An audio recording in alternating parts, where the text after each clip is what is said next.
you everybody for coming. My name's Callum. I'm all the way from Wales. This is about my 4th year in London, and I just want to thank Michael for the opportunity of letting me know about this place, and yeah, it's been really great. Thank you very much. Yeah, that was the first movement of the Ravel sonatine. There are 2 more movements now. It's still the same piece. So if I could ask everybody to not applause, because I want to keep the continuity from start to finish. And that will really be magical when it finishes. So so a little bit of context for the sonatine actually. The Ravel composed that in about 1910, I think, and it was for a competition, and because if I remember correctly, it was completely blew the competition out of the water, so that he was actually it didn't get awarded the first prize as it should have done, because it was quite controversial, because it was so modern and so unexpected.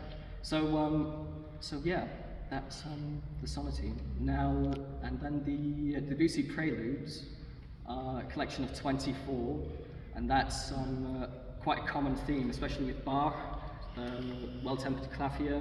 Shostakovich also did a set of 24 pieces, like with Hindemith, and there are probably some other composers as well. But this 24 is a particularly important number because it represents the number of all of the key signatures in music.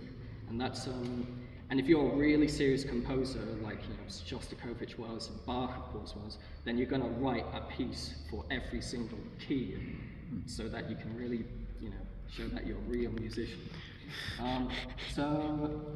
Yeah, and of course you have the Chopin etudes as well, which also follow this 24 pattern, if I'm correct. Opus 10 and Opus 25 follow this.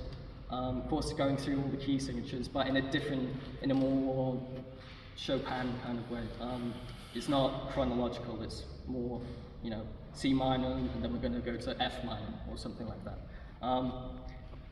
So yeah, and then of course you got the nocturnes, which are nighttime pieces. Of course they have a story, and all of these pieces have their own nickname throughout. People like the 3rd etude is called Trieste.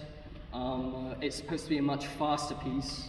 The metronome mark is 110, but people play it so much slower, and so many songs have been created because of these tunes. Like, well, I can't remember any right now, but they inspire so much other compositions, all of this, traditional music.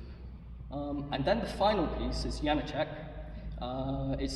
The actual Czech translation is "the owl keeps screaming in the night," but its nickname is just the barn owl. And I heard this piece in Dartington Music Festival in 2019, when Joanna McGregor was still the artistic director there. And one of her students played this, and a couple of the other set, because Janacek, the barn owl, is from a set called The On an Overgrown Path, which is a bunch of reminiscences from Janacek's childhood in what was then Bohemia. And so it's very much a calling back to nature, which I think is quite important nowadays. So yeah, that last piece is really quite magical, and it should evoke a barn owl, especially in this acoustic. It's going to be amazing. So thank you for listening, and thank you for coming.